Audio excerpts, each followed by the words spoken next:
Je n'arrive pas à croire que cette petite fille deviendrait un jour une arnaqueuse dans le futur. Bien que Yumi fût la fille unique d'un tailleur de village, elle savait jouer du piano, apprendre l'anglais et vivre comme une fille riche. Tout commença lorsqu'un couple militaire britannique apparut. La dame fut émerveillée par l'intelligence de Yumi et lui enseigna avec empressement les passe-temps de la haute société, jusqu'à ce qu'une dispute révèle son hypocrisie et sa cupidité. Pour gagner le respect des villageois coréens, elle mentit en disant qu'elle venait d'une famille noble et qu'elle était même une parente de la princesse Diana. Elle apprit même à Yumi, de façon trompeuse, à rester calme lorsqu'elle avait un as en main et à s'assurer que les autres ne puissent pas lire dans son esprit. En échange, elle prit de nombreux costumes gratuits du père de Yumi et lui vendit un piano d'occasion à un prix élevé. Avant de quitter la Corée, la dame rappela à Yumi de toujours garder un visage impassible. La jeune fille innocente prit ses paroles à cœur, sans savoir qu'elle changerait sa vie pour toujours.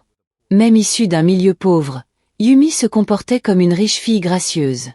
Avec son talent et son visage impassible, elle fit croire aux gens à tous ses mensonges. Tout se passait bien jusqu'au lycée, lorsqu'elle tomba amoureuse de son professeur de musique. Aveuglée par l'amour, elle eut une relation physique avec lui. Cependant, leur liaison fut découverte et enfreignit gravement le règlement de l'école.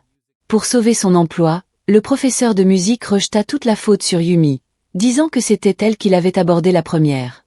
Yumi eut le cœur brisé. C'était la première fois qu'elle était blessée par les mensonges de quelqu'un d'autre. Au final, le professeur ne fut que suspendu, mais Yumi, qui était une élève brillante, fut obligée de changer d'école. Tôt le matin, elle et son père quittèrent discrètement le village pour un nouveau lycée à Séoul. Comme les examens d'entrée à l'université approchaient, l'école craignait que l'élève spécial ne cause des problèmes et ne distrait les autres. Mais comme ses notes étaient bonnes, le professeur fit une exception et l'accepta. Ensuite, il avertit Yumi de ne pas se faire d'amis et de se concentrer uniquement sur ses études. Son père loua un petit logement près de l'école, lui laissa un peu d'argent et repartit. Dans ce nouvel endroit, Yumi ne fut plus populaire. Elle se perdit dans le glamour de la grande ville et ne parvint plus à se concentrer sur ses études. Ses notes chutèrent rapidement, et elle échoua même aux examens d'entrée à l'université. Son père appela, disant que sa mère avait été diagnostiquée avec la maladie d'Alzheimer. Puis, il demanda prudemment des nouvelles de ses résultats d'examen. Ne voulant pas décevoir ses parents, Yumi mentit. Elle dit qu'elle avait été admise à l'université féminine Ewha. Cependant, ce mensonge allait bientôt ruiner sa vie.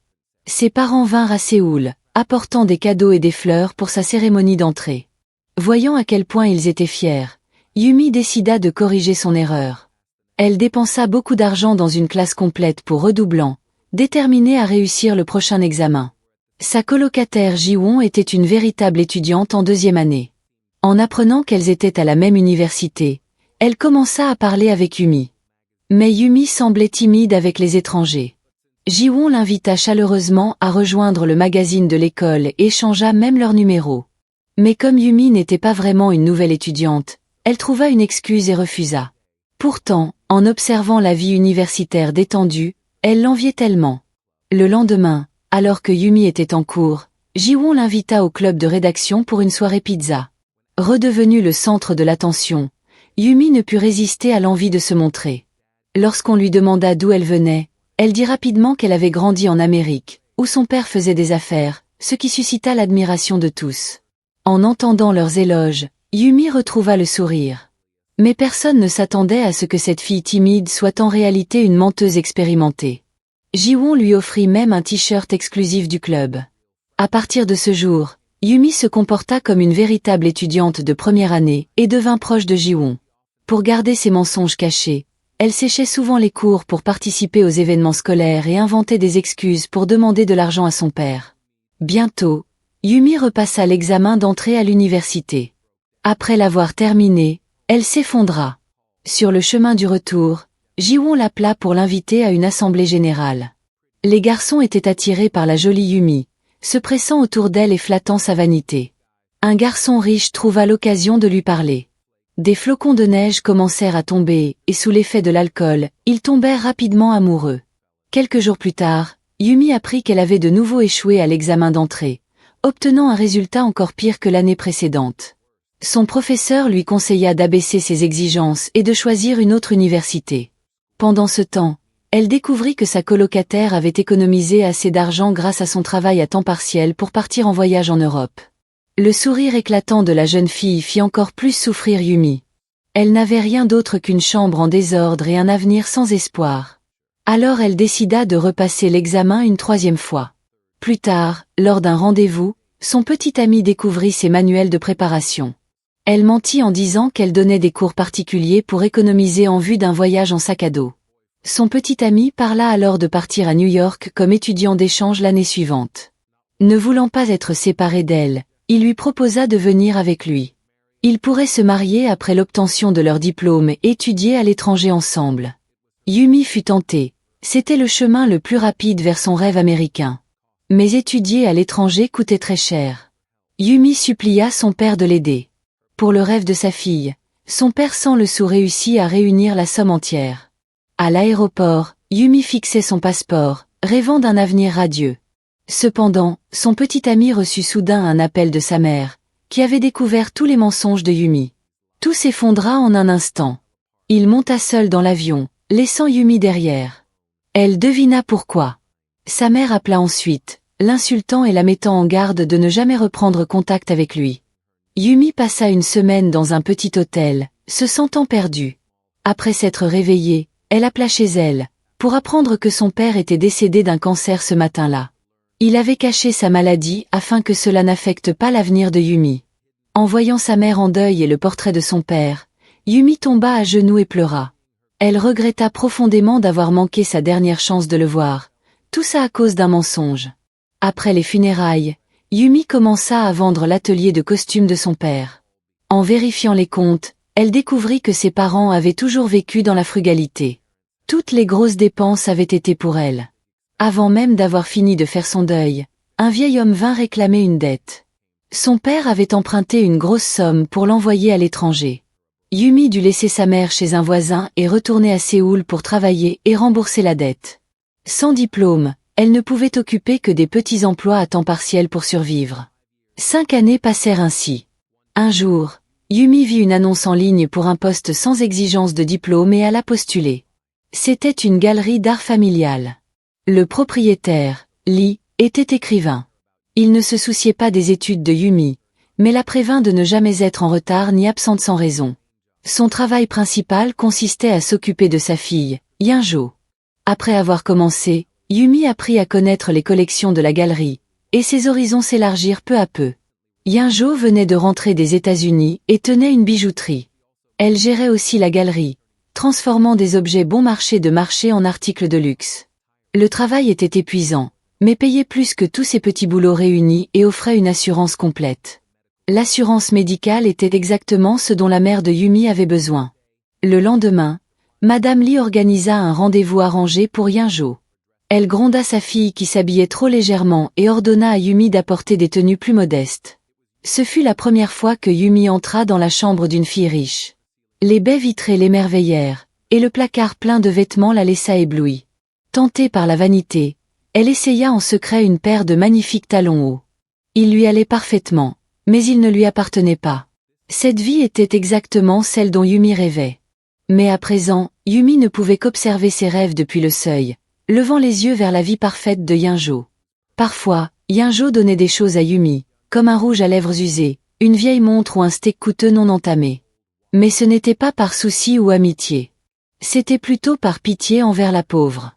Non seulement Yinjo, mais l'écrivain Lee lui aussi méprisait les domestiques. Manquant cruellement à sa mère, Yumi demanda un congé à son patron. Mais l'écrivain Lee détestait que les employés prennent des jours de repos. Il lui cria dessus, la traitant d'idiote et de paresseuse, condamnée à rester pour toujours au bas de l'échelle sociale. Ces paroles blessèrent profondément Yumi. Mais elle se força encore à continuer de servir Yinjo. À l'approche du mariage, Yinjo se plaignait de sa malchance. Puis elle appela un ami masculin pour planifier un voyage à l'étranger, avertissant Yumi de ne rien dire à sa mère. Yumi, se sentant déprimée, ne répondit pas beaucoup. Mais son attitude indifférente embarrassa Yinjo. Yumi sortit le passeport américain de Yinjo, où figurait son nom anglais, Anna. Elle rappela à Yinjo qu'il expirerait dans un mois. Yinjo le poussa exprès par terre, lui disant de simplement le renouveler au lieu de la déranger.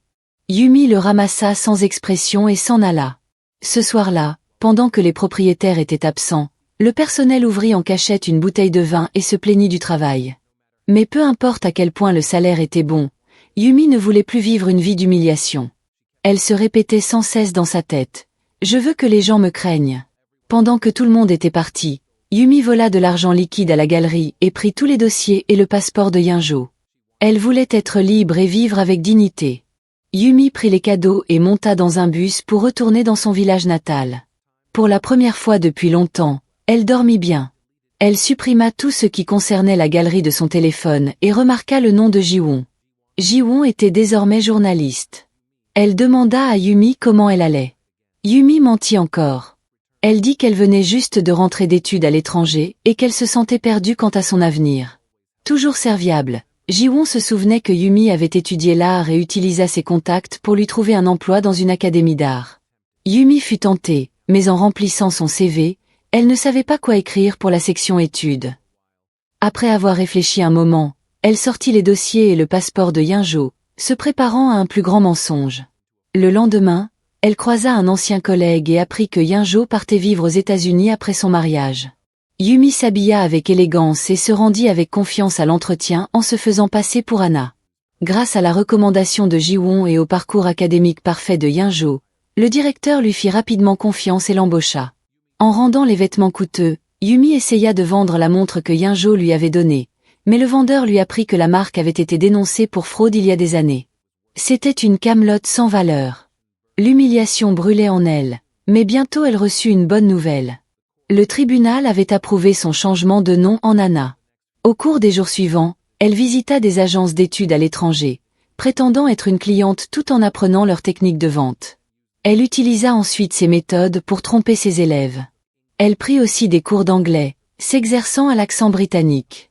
Enfant, la fausse noble qu'elle avait connue parlait l'anglais britannique, mais elle ne se rendait pas compte que la véritable Anna avait étudié aux États-Unis, et que son accent la trahirait. C'est alors qu'elle reçut un appel. La boutique de tailleur de son père allait être détruite dans le cadre d'un projet de réaménagement. Yumi reçut une indemnisation. Elle en utilisa une partie pour placer sa mère dans une maison de retraite et loua un meilleur appartement à Séoul avec le reste. Un jour, le directeur présenta Yumi à un professeur qui avait lui aussi été diplômé de Yale. Mais la véritable Anna s'était inscrite après que le professeur Lee eut obtenu son diplôme, donc ils ne s'étaient jamais rencontrés. Mal à l'aise, Yumi quitta rapidement le bureau en prétextant avoir un cours. Le professeur Lee révéla alors que la vraie Anna avait été admise grâce à des dons et avait payé pour obtenir son diplôme. Elle assistait rarement aux cours, donc peu de gens la connaissaient. Le directeur fut choqué, car l'Anna qui travaillait à l'académie était talentueuse et avait une grande personnalité. Pour entretenir son image de fille riche, Yumi achetait régulièrement de fausses marques de luxe au marché.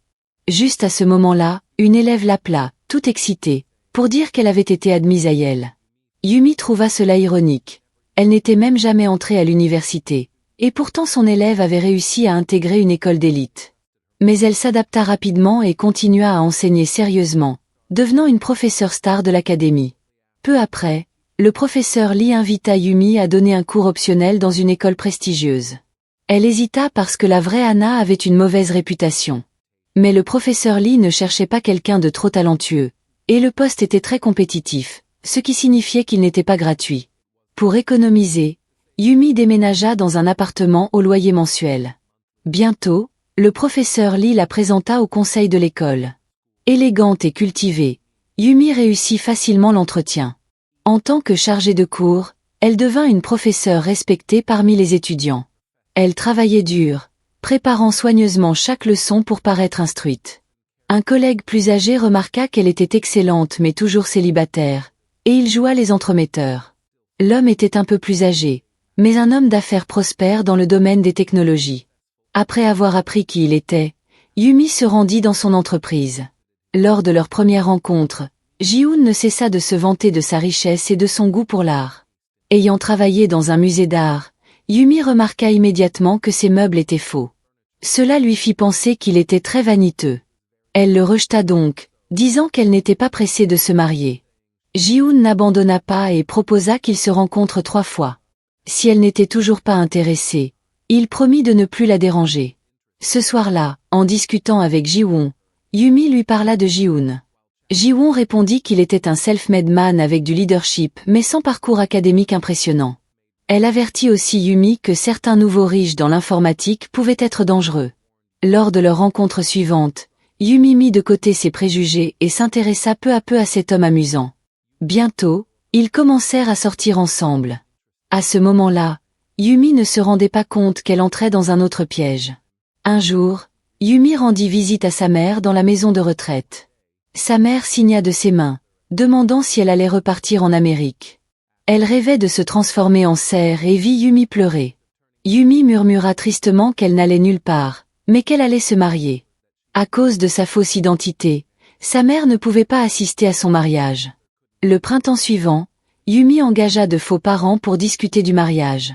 Au cours de la conversation, elle apprit par accident que Ji-hoon avait gagné son premier argent illégalement. Quand Ji-hoon revint de l'armée, il découvrit que sa mère avait un cancer mais pas d'argent pour se soigner. Il n'y avait même pas de nourriture à la maison.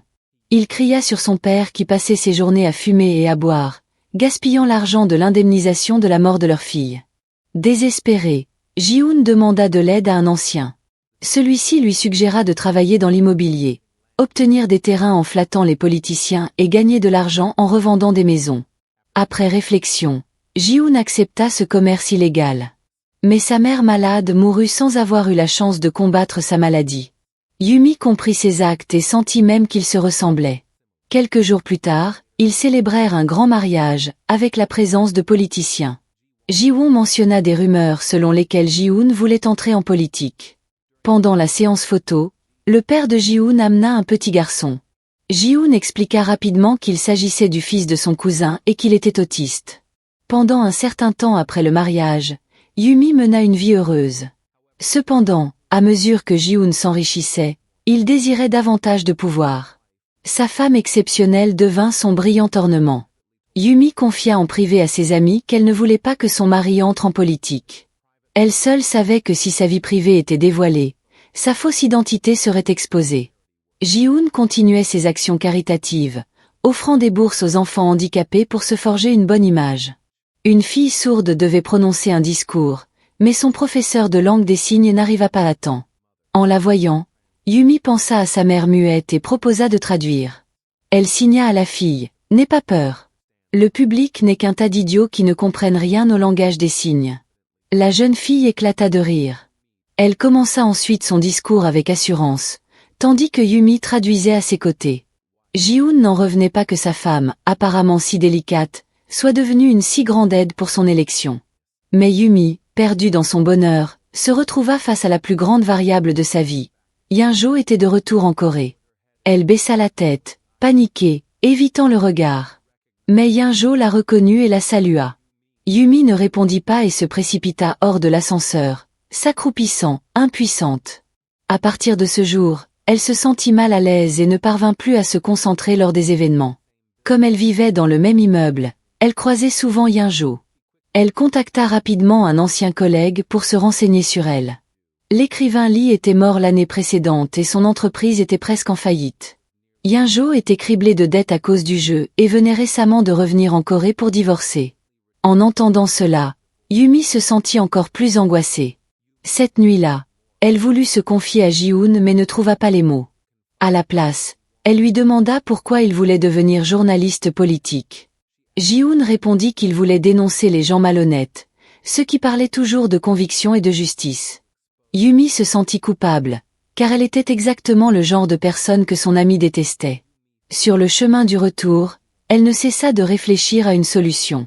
Elle demanda à son mari de déménager dans une maison où l'on pouvait ouvrir les fenêtres. Ji-hoon refusa sans hésitation. Pour lui, ce manoir était un symbole de son statut.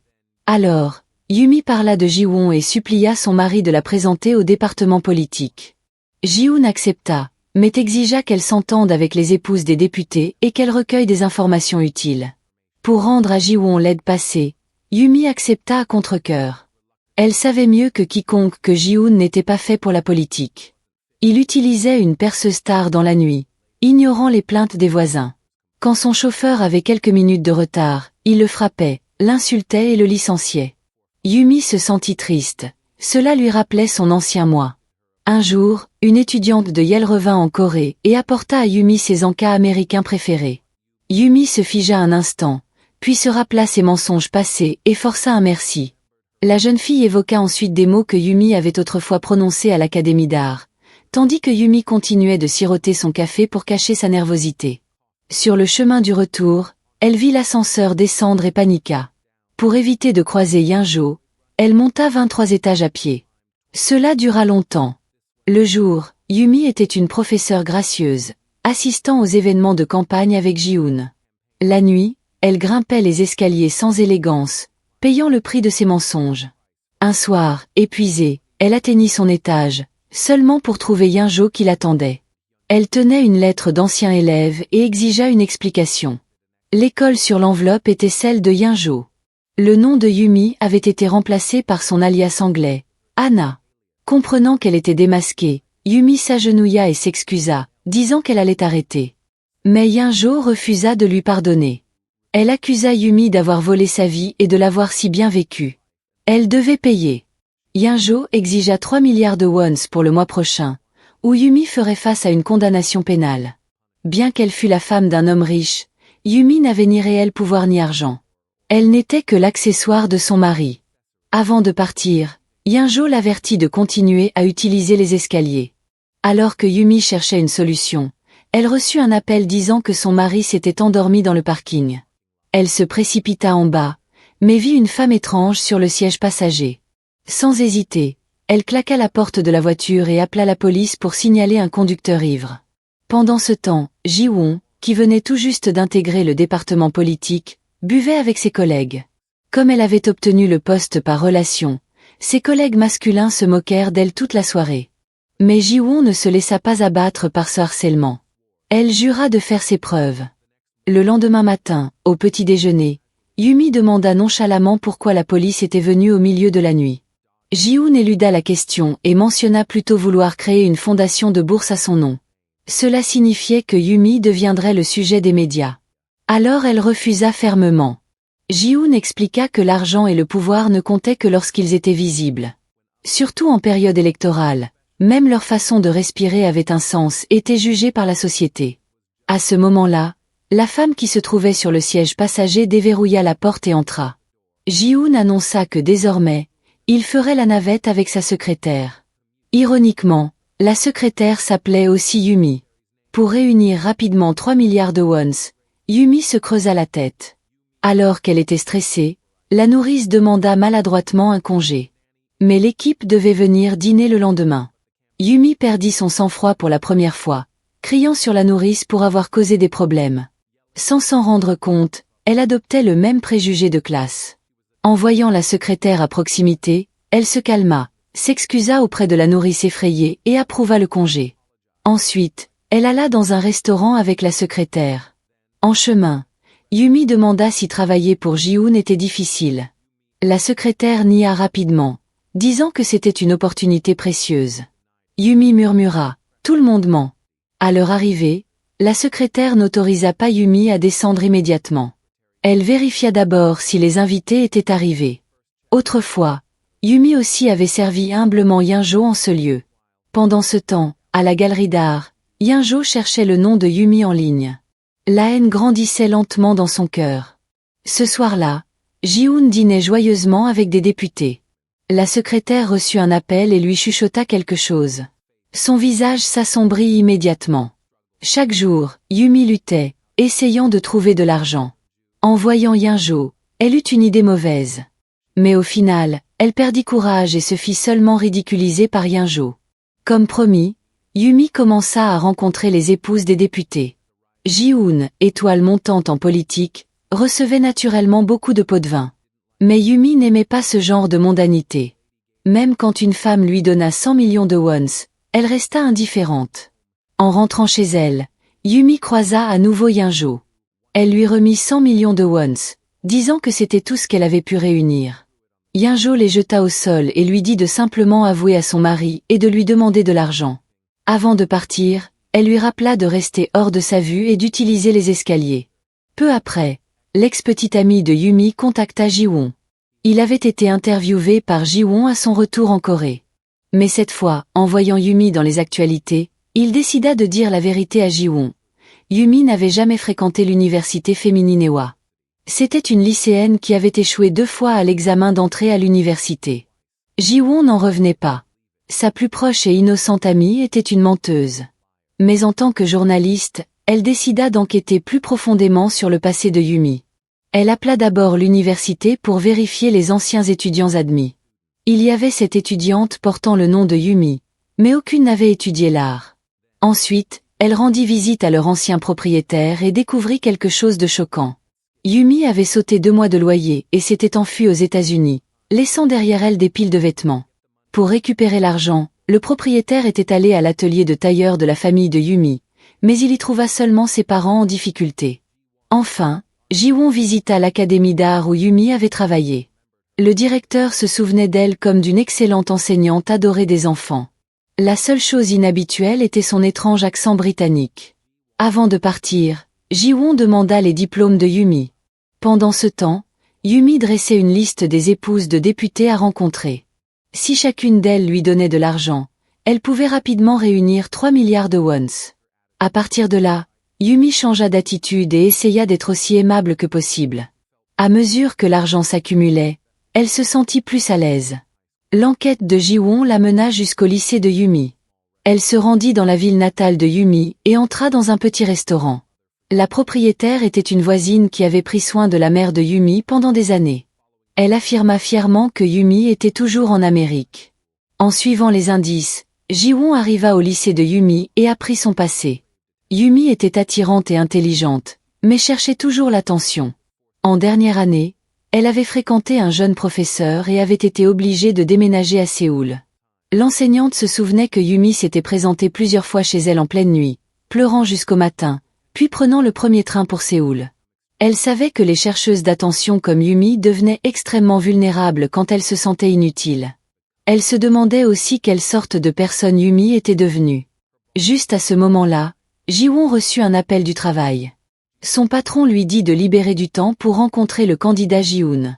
Ji-won voulut refuser, mais on lui rappela que c'était Ji-hoon qui lui avait obtenu son poste. Ce soir-là, elle rencontra Ji-hoon comme prévu.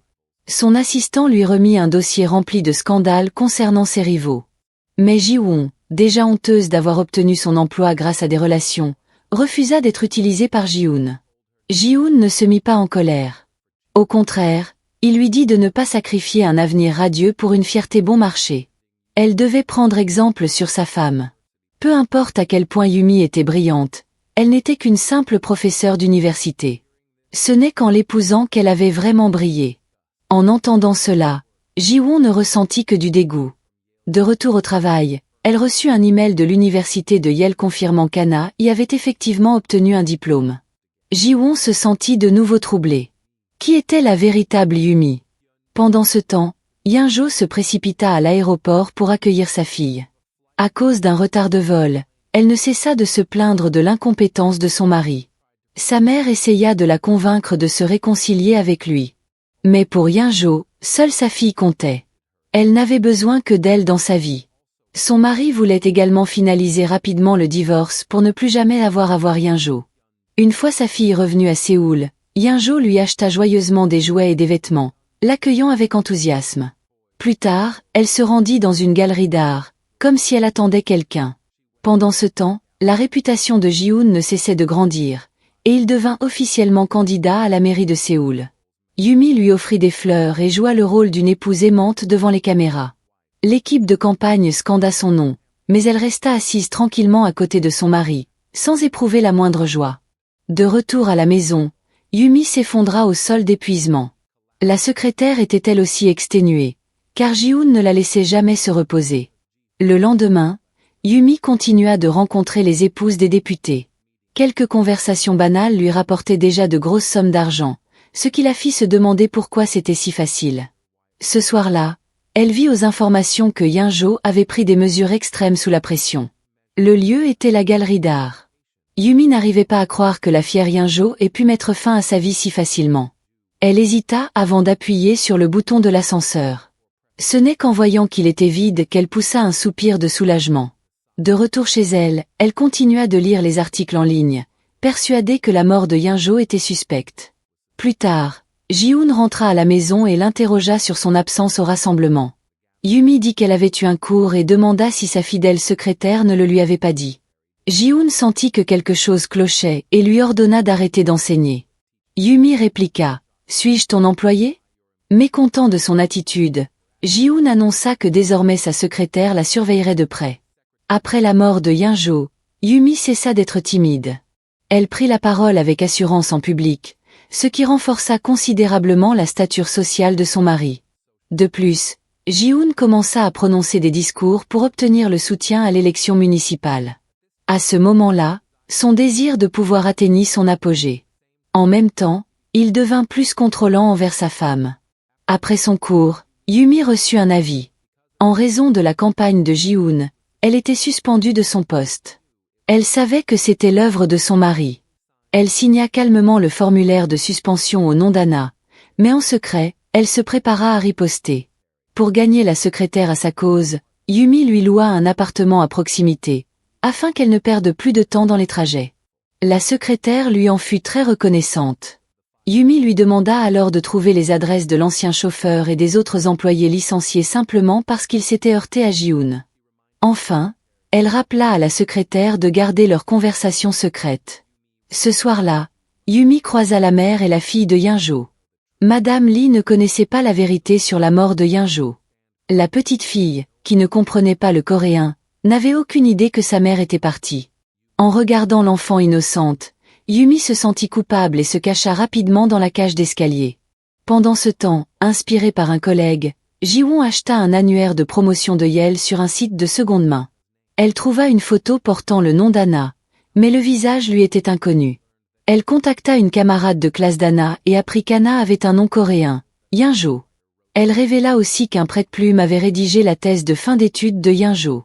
En suivant ces indices, Ji-won se rendit à la galerie d'art et fut choquée d'apprendre que Yinjo était morte.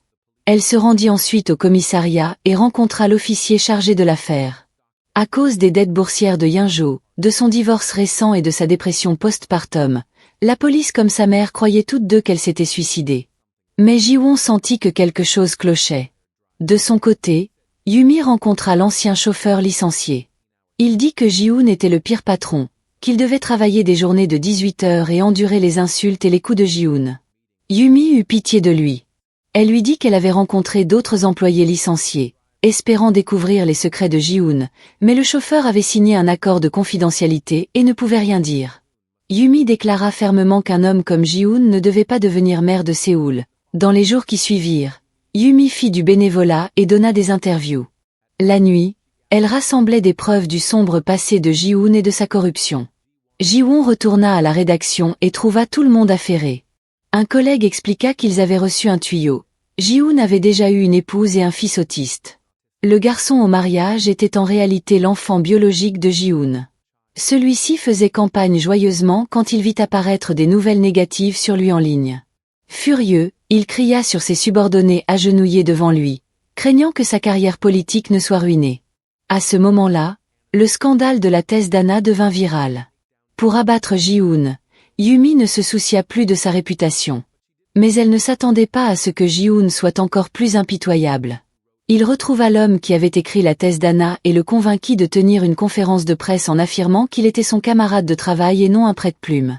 Pour calmer la situation, Yumi dut éviter les journalistes un moment et ne plus s'exposer aux médias. Ji-hoon demanda alors à sa femme si elle pouvait redevenir Yumi. Elle fut choquée d'apprendre qu'il connaissait sa véritable identité depuis le début. Yinjo avait osé contacter Ji-hoon, mais il s'était occupé d'elle. En voyant à quel point son mari était cruel, Yumi eut peur. Ji-hoon l'avertit de se taire et ordonna à ses gardes du corps de la ramener à la maison. Dans le parking, Yumi ne voulut pas monter. À garde, elle entendit la voix de Yinjo, s'approchant d'elle pas à pas. Yinjo expliqua d'où venait le nom Anna. Enfant, on la louait comme une princesse et on l'appelait Anastasia. Mais lorsqu'elle apprit que le vrai nom de la princesse Anastasia avait jadis été usurpé par une imposture, elle cessa de l'utiliser. Yumi se sentit misérable. Même ce qu'elle avait volé n'était qu'un faux. Yinjo l'avertit que l'enfer ne faisait que commencer et qu'elle paierait ses mensonges pour le reste de sa vie. Cette nuit-là, Yumi réfléchit longuement. Était-ce vraiment ce qu'elle voulait? Finalement, elle décida d'avouer toute la vérité à Ji-hoon. Dans les jours suivants, Yumi continua de jouer l'épouse élégante en public, aidant Ji-hoon dans sa campagne. Mais en privé, ils abandonnaient tous deux leurs masques et laissaient voir leur dégoût mutuel. Yumi mentionna l'ex-femme et l'enfant de Ji-hoon exprès, soupçonnant que sa mort cachait quelque chose. Mais Ji-hoon n'eut pas peur. Il pensait qu'ils étaient du même genre. Lui utilisait tous les moyens pour réussir, et Yumi mentait pour une vie meilleure. Ji-hoon se moqua d'elle, disant qu'elle devrait le remercier d'avoir réglé le cas de Yinjo. Désormais, elle n'avait plus besoin de vivre dans la peur. Yumi pensa qu'il essayait seulement de se justifier. Furieux, Ji-hoon lui attrapa le cou mais la relâcha juste avant qu'elle ne suffoque. Il avait encore besoin d'une épouse respectable avant l'élection. Essuyant ses larmes, il la força à s'asseoir et l'avertit de se tenir tranquille. À mesure que la popularité de Ji-hoon grandissait, Yumi finit par répondre aux rumeurs. Elle savait que quelqu'un voulait que l'affaire de la thèse truquée soit vraie, mais elle n'avait plus aucune raison de se justifier. Elle espérait seulement que l'enfant malade ne soit pas mêlé à cette controverse. Finalement, Yumi déclara que son mari et elle ne poursuivraient pas les médias pour diffusion de rumeurs. Elle croyait que les électeurs sauraient voir leur sincérité. Ji-hoon apprit de son assistant que Yumi avait accepté des pots de vin, pour un total de 2,7 milliards de wons. Après avoir chassé l'assistant et le chauffeur, Ji-hoon appela un médecin qu'il connaissait. Il dit que sa femme était instable émotionnellement et prévoyait de l'envoyer dans un hôpital psychiatrique après l'élection. De retour au bureau, l'assistant réprimanda la secrétaire pour son mauvais travail et regretta d'avoir engagé une femme. Cette insulte mit la secrétaire en colère. Lassée de la charge écrasante et du harcèlement de ses collègues masculins, elle décida de se rebeller. Tard dans la nuit, Yumi rendit visite à sa mère dans la maison de retraite. La santé de sa mère se dégradait et elle ne reconnaissait plus Yumi. Elle croyait toujours que sa fille était en Amérique et lui demanda d'écrire des lettres pour elle. Yumi eut le cœur brisé. Sur le chemin du retour, elle demanda à la secrétaire de s'occuper de sa mère s'il lui arrivait quelque chose. Ji-hoon regarda la clé USB que Yumi lui avait donnée et repensa au jour de leur rencontre. Ji-hoon avoua qu'elle savait déjà que Yumi avait volé l'identité de quelqu'un d'autre. Yumi expliqua que sa vie avait été trop dure et qu'elle enviait celle de Yinjo, ce qui l'avait conduite à son erreur. Puis elle remit toutes les preuves. Les dossiers révélaient les crimes de Ji-hoon, le meurtre de son ex-femme et de Yinjo, la manipulation boursière, l'évasion fiscale et les pots de vin d'Anna. Yumi avait déjà révélé le fils autiste de Ji-hoon et la fausse thèse d'Anna, mais Ji-hoon avait tout couvert. Elle supplia donc son ami de confiance de tout révéler après l'élection. Craignant que sa secrétaire ne se retrouve dans une position délicate, Yumi la licencia. Mais la secrétaire voulut rester loyale et servir Yumi jusqu'au bout. Alors que les résultats de l'élection allaient être annoncés, Yumi apprit que l'état de sa mère s'était aggravé. En raccrochant, elle vit Ji-hoon remporter l'élection. La foule acclama, mais Yumi resta triste. Devenue mère, Ji-hoon déclara aux médias qu'il ferait revenir son fils d'Amérique dès que possible. Ji-hoon, après avoir reçu le message de rappel de Yumi, contacta rapidement le procureur. Yumi parla de l'état critique de sa mère et dit qu'elle voulait aller à la maison de retraite. Ji-hoon plaisanta en disant que sa mère se trouvait au Royaume-Uni. Puis, il força Yumi à entrer dans l'ascenseur et envoya son assistant rendre visite à sa belle-mère. Yumi n'eut d'autre choix que de prendre un vol pour les États-Unis. Cependant, dès qu'elle monta dans l'avion, elle reçut la nouvelle que sa mère était décédée. Elle s'effondra complètement, incapable de retenir ses larmes. Après l'atterrissage à San Francisco, Ji-hoon prit le passeport de Yumi pour louer une voiture, puis conduisit jusqu'à l'endroit où se trouvait son fils. En chemin, Yumi reçut un message de Ji-hoon disant que quelqu'un d'influx les bloquait. Cela la rendit très inquiète. Voyant sa femme épuisée, Ji-hoon dit qu'il y avait longtemps réfléchi et qu'il voulait qu'elle se repose. Yumi comprit immédiatement qu'il n'était pas venu en Amérique pour leur enfant, mais que Ji-hoon voulait la piéger. Ji-hoon ne le nia pas. Au contraire, il continua de parler de la beauté de l'endroit. Yumi fut prise de panique. Elle jeta un coup d'œil à Ji-hoon et vit qu'il ne portait pas de ceinture de sécurité. Elle regarda ensuite le frein à main et attendit le bon moment. Soudain, un cerf apparut. Ji-hoon tourna rapidement le volant, mais Yumi tira sur le frein à main. La voiture perdit le contrôle et s'écrasa contre un poteau électrique. Tremblante, Yumi sortit de la voiture. Après s'être reposée un moment, elle prit son passeport dans la poche de Ji-hoon. Le cerf réapparut. Elle se souvint du rêve de sa mère où elle se transformait en cerf. Peut-être était-ce sa mère qui la sauvait. Ji-hoon était coincée sur le siège conducteur, criant à Yumi de l'aider. Elle l'ignora et chercha du réseau téléphonique. Bientôt, elle reçut un message de Ji-won. Leur plan avait échoué. Ji-won escalada la fenêtre pour attirer l'attention et échapper aux hommes de main. Yumi se sentit désespérée. Elle trouva soudain un briquet dans son sac et pensa à une solution. Si la justice ne pouvait pas vaincre le mal, Yumi le jugerait elle-même, car elle avait toujours tout accompli une fois qu'elle s'en était fixé l'objectif. Bientôt, les nouvelles rapportèrent la mort de Ji-hoon, mais que sa femme avait disparu. Ses funérailles furent d'une désolation insupportable, avec seulement des journalistes et son fils autiste jouant à proximité. Après avoir exposé les crimes de Ji-hoon, Ji-won obtint une promotion et une grosse augmentation, mais elle n'était pas heureuse. Yumi lui manquait et elle se demandait comment elle allait. Des années plus tard, dans un petit village du Canada, Yumi réapparut. Elle y vivait depuis longtemps et s'était liée d'amitié avec les villageois. Pour cacher son identité, elle affirma avoir traversé l'Amérique à pied pour arriver là. Mais personne ne la croyait. Yumi n'en avait plus rien à faire. Sa vie glamour faite de mensonges avait brûlé dans ce feu. À présent, elle voulait seulement vivre une vie tranquille et simple. J'espère que vous avez apprécié la vidéo.